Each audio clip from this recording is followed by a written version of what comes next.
रात के 8 बज चुके हैं और मैं हूं आप सभी का अपना शावेज़ मलिक और हाजिर हूं आप लोगों के साथ में फिर से एक क्राइम की कहानी को लेके, एक क्राइम की घटना को लेके।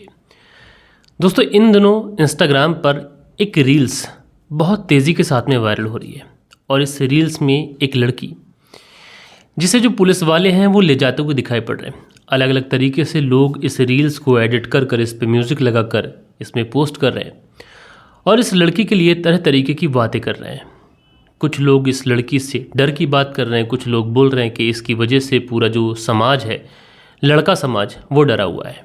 तो आखिरकार ऐसा क्या किया था इस लड़की ने जिसकी वजह से इंस्टाग्राम पर ये इतनी ज़्यादा तेज़ी के साथ में वायरल हो रही है? और क्या ये घटना जो अभी इंस्टाग्राम पर ये लड़की वायरल हो रही है, क्या अभी की ये घटना है या फिर पुरानी घटना है? लेकिन इस लड़की ने जो भी कुछ किया था वो सारी चीज़ें आज की इस वीडियो में डिटेल में मैं आप लोग को बताऊंगा। बस आप लोग इस वीडियो में अंत तक बने रहिएगा। अच्छा दोस्तों, कल के दिन हम लाइव आए थे और लगभग 1 घंटे के आसपास का लाइव सेशन हमने लिया था। तो उसमें बहुत सारे लोग बोल रहे थे कि सर आपने बताया नहीं, जबकि मैंने लगभग 6-7 बजे के आसपास ही मैंने एक पोस्ट कर दिया था जिसमें मैंने आप लोगों से बोला था कि 10:30 बजे के आसपास हम लोग लाइव आएंगे। लेकिन उसके बावजूद भी मैं 11:45 बजे लाइव आया था। तो आप लोगों को मैंने बता दिया था, लेकिन इत्तेफाक से बहुत सारे लोगों तक वो मेरा पोस्ट पहुंचा नहीं, जिसकी वजह से लोगों को पता नहीं चल पाया। और 8 बजे जो मैंने वीडियो डाला था उस वीडियो में भी मैंने बोल दिया था कि मैं आज लाइव आऊँगा। तो जो लोग भी शिकायत कर रहे हैं उनकी शिकायत मैं फिर से, जैसे ये महीना ख़त्म हो जाएगा, अगले महीने की जो पहली या फिर दूसरी जो तारीख आएगी उसमें हम लोग लाइव आएंगे, क्योंकि हमने ये डिसाइड किया है कि महीने का जब एंड होगा और दूसरे महीने की जब शुरुआत होगी तो उन दिनों लाइव आया करेंगे।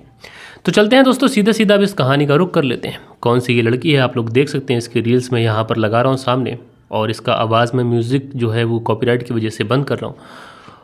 और कौन ये लड़की है, किस वजह से आखिरकार ये सोशल मीडिया पर, इंस्टाग्राम पर इतनी ज़्यादा वायरल हो रही है, यही सारी चीज़ें आज के इस वीडियो में डिस्कस करने वाला हूँ।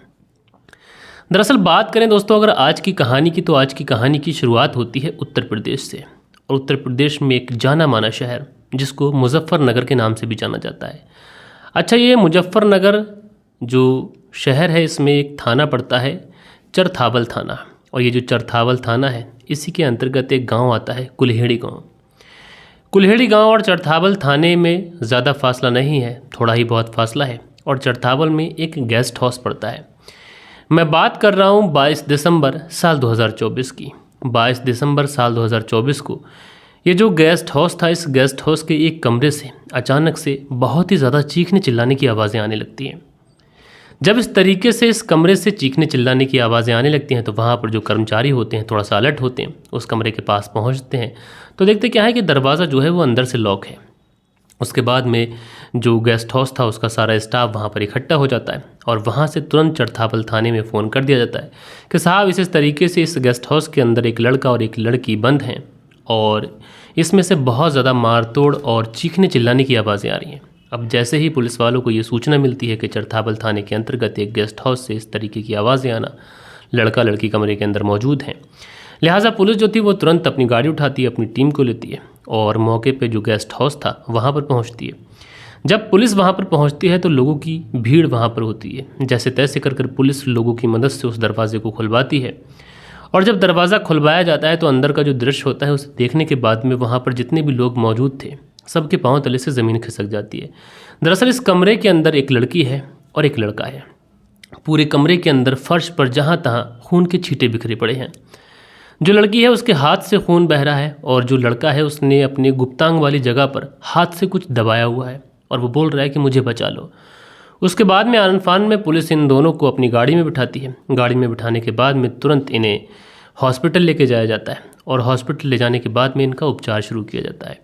तो डॉक्टर्स बताते हैं जो लड़की है उसके हाथ में मामूली सी एक खरोंच लगी है जिसकी वजह से उसके हाथ से खून बह रहा है। लेकिन जो लड़का है उसका ट्रीटमेंट यहाँ नहीं किया जा सकता, उसको मेरठ के लिए रेफ़र कर दिया जाता है। और पुलिस जब इस पूरे मामले में छानबीन करती है कि आखिरकार उस पूरे कमरे के अंदर क्या कुछ हुआ था, हालांकि लड़के का जो इलाज है वो मेरठ के अंदर जारी था। इधर पुलिस पूछताछ करती है, जो लड़का था वो भी होश में था। लड़के का जब मेरठ में इलाज चल रहा था तो पुलिस को वो अपने बयान दे सकता था, लिहाजा पुलिस उस लड़के के बयान भी दर्ज कराती है, इस लड़की के बयान भी दर्ज कराती है। लेकिन दोनों के बयानों में समानता नहीं थी। लड़की बोलती है कि ये सब कुछ जो हुआ वो बंद कमरे के अंदर हुआ, जबकि जो लड़का है ये पुलिस से कहता है कि साहब जो कुछ भी हुआ ये मेरी कार के अंदर हुआ है।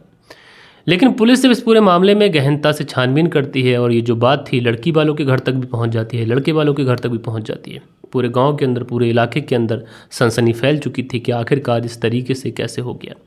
दरअसल जो कुल्हेड़ी गांव है, इसी कुल्हेड़ी गांव का रहने वाला एक लड़का जिसका नाम एहतेशाम उर्फ बबलू था, और ये जो लड़की थी इसका नाम हिना था। और एहतेशाम जब धीरे धीरे बड़ा होता है, जवानी की दहलीज पर पहुंचता है, तो एक लड़की हिना जो कि इसी के गांव में रहती थी, देखने में बहुत ज़्यादा खूबसूरत थी। रील्स पे भी आप लोग देख सकते हैं, देखने में काफ़ी ज़्यादा खूबसूरत है। लोग तरह तरीके की बातें कर रहे हैं इसके लिए। देखने में हिना काफ़ी ज़्यादा खूबसूरत थी और एहतेशाम जब हिना को एक बार देखता है तो उसके प्यार में दीवाना हो जाता है। अब एहतेशाम ये कोशिश करता है कि किसी तरीके से अपने दिल की बात हिना तक पहुंचवा दूं, लेकिन गांव के अंदर ये चीज़ें इतनी ज़्यादा आसान नहीं होती, क्योंकि अमूमन दोस्तों गांव के अंदर किसी लड़की से मिलना बहुत ज़्यादा मुश्किल होता है, जबकि शहर के अंदर ये सारी चीज़ें आसान होती हैं। लेकिन उसके बावजूद भी आजकल जो एजुकेशन सिस्टम है इसमें लड़कियां स्कूल का बहाना कर कर या फिर लड़के स्कूल का बहाना कर कर एक दूसरे से मुलाकात कर ही लेते हैं। प्यार मोहब्बत को कौन ही रोक सकता है? प्यार मोहब्बत तो चलती ही रहती है, ना उसे कोई बांध सकता, ना कोई जंजीरों में कैद कर सकता। लेकिन कहीं ना कहीं जब प्यार मोहब्बत गंभीर रूप ले लेते हैं तो ख़तरनाक हो जाते हैं।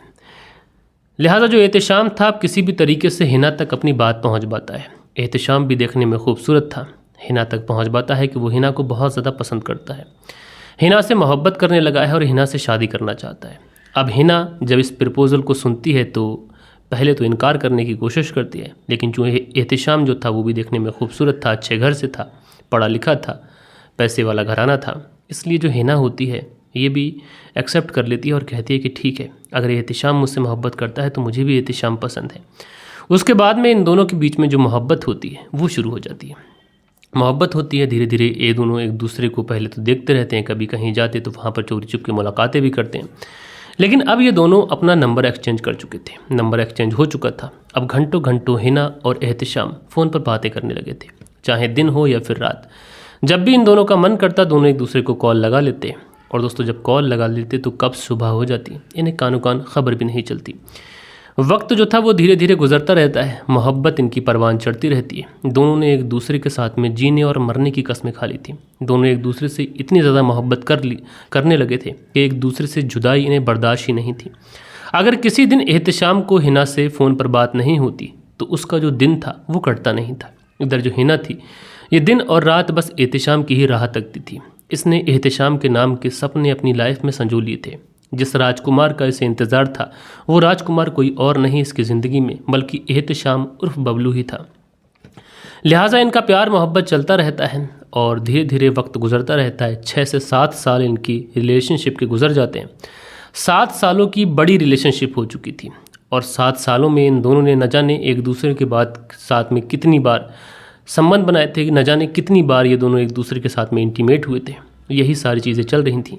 लेकिन एक दिन हिना एहतेशाम से कहती है कि हम लोग कब तक ऐसे छुप छुप कर मिलते रहेंगे, अब हमारी उम्र भी हो चुकी है, हम दोनों शादी की हमारी उम्र हो चुकी है, तो बेहतर यही होगा कि हम लोग शादी कर लें।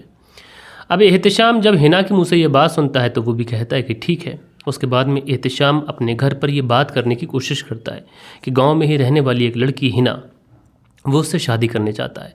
अब दोनों एक ही जात के थे, एक ही रिलीजन के थे, इसलिए परिवार वालों को इनकार नहीं होना चाहिए था। लेकिन जो एहतेशाम के घर वाले होते हैं वो साफ तौर से इनकार कर देते हैं।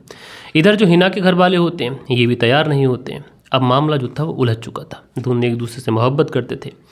अच्छा, यहाँ से भी इनके पास में रास्ता था कि चाहते तो कोर्ट मैरिज कर सकते थे, लेकिन जो एहतेशाम था ये यहाँ पर थोड़ा थोड़ा चेंज होने लगता है। एहतेशाम अब हिना से इसने बात करना बंद कर दिया था, बंद क्या बल्कि थोड़ा कम कर दिया था। अब धीरे धीरे वक्त गुजरता है, हिना एहतेशाम से दूरी बर्दाश्त नहीं कर रही थी। वो लगातार जब भी उसको मौका मिलता वो एहतेशाम को कॉल करती और उससे मिलने की बात कहती।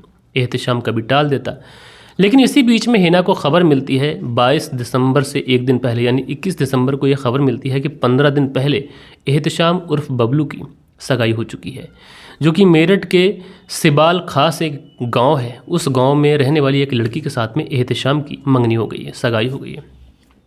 ये चीज़ें जब हिना को पता चलती हैं तो हिना इस बारे में एहतेशाम से बिल्कुल भी जिक्र नहीं करती है। उससे नहीं कहती है कि तुमने मुझे एक बार भी बताया नहीं, बल्कि वो 22 दिसंबर को एहतिशाम को कॉल करती है और कॉल करने के बाद में कहती है कि मैं अपने घर से इसी चरथाबल जो जगह है, जो थाना पड़ता है, वहाँ पर जा रही हूँ, कुछ काम है, मार्केट का कुछ काम है और तुमसे मिलना भी चाहती हूँ।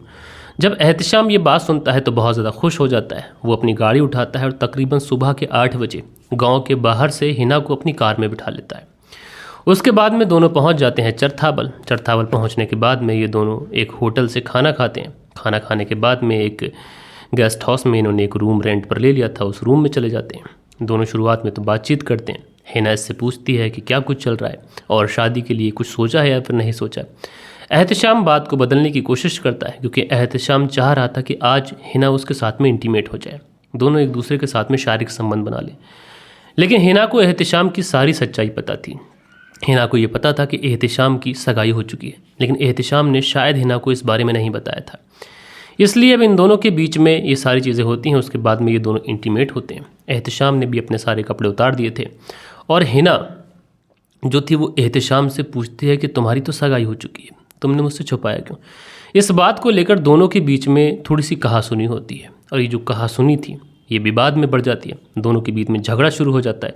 झगड़ा जो था वो मार पिटाई में चालू हो जाता है और हिना जो थी वो पूरी तैयारी से आई थी। उसके पास में पेपर काटने वाला एक कटर था। उस कटर से वो एहतिशाम के प्राइवेट पार्ट पर यानी गुप्तांग पर वार कर देती है। अब चूंकि एहतिशाम ने कपड़े पहन नहीं रखे थे तो जो वार था वो कारगर जाता है। एहतिशाम का जो गुप्तांग होता है वो कट हो जाता है। उसके बाद में खून बहने लगता है। एहतिशाम भी हिना के साथ में मार पिटाई करता है, जिसकी वजह से हिना के हाथ में भी मामूली सी चोट आती है। जब इन दोनों की चीखने चिल्लाने की आवाज़ उस कमरे से आती है तो उस गेस्ट हाउस के जो लोग होते हैं वो पुलिस को फ़ोन कर देते हैं।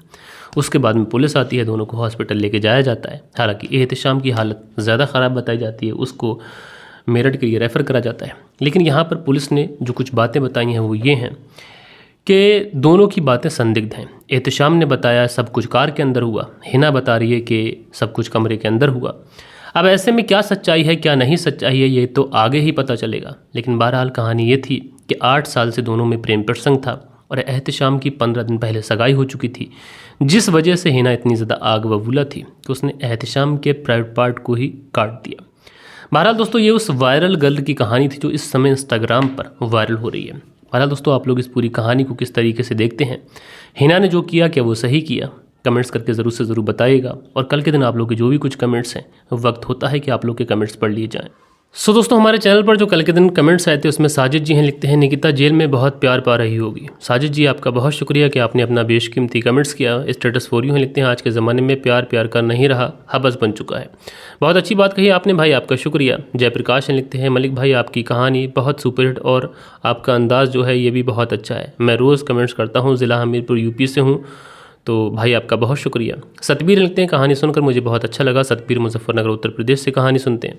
सतबीर जी आपका बहुत शुक्रिया। उसके बाद में अगला जो कमेंट है ये AK खान जी का है, लिखते हैं नाइस स्टोरी भाई, तो AK खान जी आपका बहुत बहुत शुक्रिया।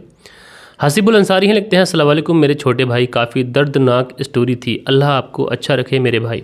तो हसीबुल अंसारी जी आपका बहुत शुक्रगुजार हूँ। राजेंद्र कुमार हैं जो रोज़ बनाते हैं, भाई राजेंद्र कुमार जी आपका शुक्रिया। किंग कोहली हैं, लिखते हैं अब तो किसी पर भरोसा करना सोच समझकर करना चाहिए। तो किंग कोहली जी आपका बहुत शुक्रगुजार हूँ कि आपने अपना बेशकीमती कमेंट्स किया।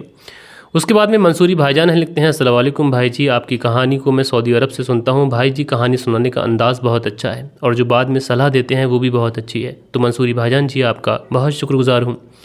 माजिद अंसारी हैं, लिखते हैं अस्सलाम वालेकुम मैं सऊदी अरब से सुनता हूँ, वेरी नाइस स्टोरी। तो माजिद अंसारी जी आपका बहुत शुक्रिया। सोहन लाल सेतिया हैं, लिखते हैं कहानी बहुत अच्छी है लेकिन ये पहले कहानी सुन चुका हूँ। तो सोहन लाल सेतिया जी आपका बहुत शुक्रिया।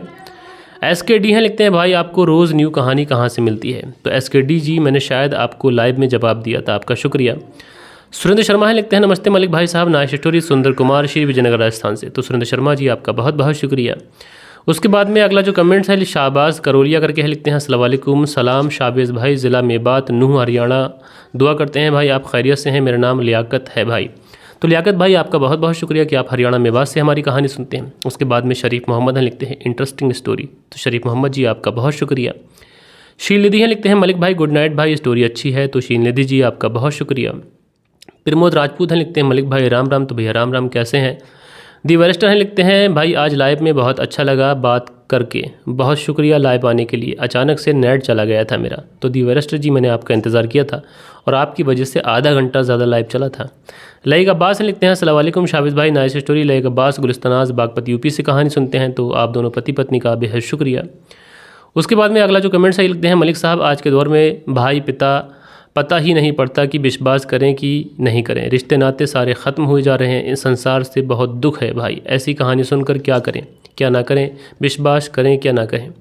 तो शाहबाज करोलिया जी आपका बहुत शुक्रिया। जावेद अंसारी हैं, लिखते हैं कहानी अच्छी है भाई, आपने मेरठ की कहानी सुनी क्या, उस पर भी कहानी सुनाए 5 मर्डर वाली। तो भाई इस पे मैं लिख रहा हूँ और जैसे ही प्रॉपर तरीके से चीज़ें हो जाएंगी मैं आपको ज़रूर सुनाऊंगा। सुनील त्यागी हैं, लिखते हैं नमस्ते मलिक भाई साहब, रीनू सुनील त्यागी शियाना बुलंदशहर से। तो आप दोनों पति पत्नी का बेहद शुक्रिया। और उसके बाद में मेहंद गुर्जर हैं, लिखते हैं सर ये कहानी शम्स सर सुना चुके हैं, तो सुना चुके होंगे, कोई क्राइम कहानी है तो शम्स सर भी क्राइम की कहानी सुनाते हैं, तो सुना चुके होंगे, इसमें कुछ बड़ी बात नहीं है। उसके बाद में लिखते हैं भाई आपकी कहानी सुनते हो बट थोड़ा इंटरनेशनल क्राइम स्टोरी भी आप कवर करना होगा, इसलिए सुनने वाले आदमी को कुछ नया चाहिए। तो इंटरनेशनल क्राइम स्टोरीज हमने कवर की हैं और आगे भी करते रहेंगे। उसके बाद में अगला जो कमेंट्स है दी वरिस्टर का, लिखते हैं निकिता एक स्त्री है और सबको पता है कि स्त्री कुछ भी कर सकती है। दी वरिस्टर जी आपका बहुत शुक्रिया। उसके बाद में देव कुमार जी हैं, लिखते हैं आज मेरी वाइफ संगीता देवी का बर्थडे है, तो प्यार में जान लेना गलत है, वफादार होना ज़रूरी है, लव मैरिज करना कोई बुरी बात नहीं सर, मैं भी किया, हमारी शादी को 14 साल हो गए, परिवार दोनों मंजूरी से दोनों के परिवार ने शादी की थी, लव मैरिज के कभी ख़िलाफ़ नहीं हो सर, लव मैरिज करने वाला अपना निभाएगा रिश्ता तो सारी ज़िंदगी चलेगा। बहुत अच्छी बात कही देव कुमार जी आपने, क्योंकि रिश्ते के अंदर अगर लव होगा, मोहब्बत होगी तो रिश्ता बहुत ज़्यादा आगे तक चलेगा। और आपकी जो पत्नी है संगीता, उनको उनके जन्मदिन की ढेर सारी बधाइयाँ मेरी तरफ से, मेरे व्यूवर्स की तरफ से और मेरी सारी फैमिली की तरफ से। बाकी दोस्तों कहानी कैसी लगी कमेंट्स करके बताइएगा। आशा करता हूँ कि आज की कहानी आप लोग को ज़रूर से ज़रूर पसंद आई होगी। मिलते हैं दोस्तों कल के दिन किसी और क्राइम स्टोरी के साथ में। जब तक के लिए अपना ख्याल रखें, देश का ख्याल रखें, परिवार के रिश्तों की अहमियत को समझें। जय हिंद, जय भारत।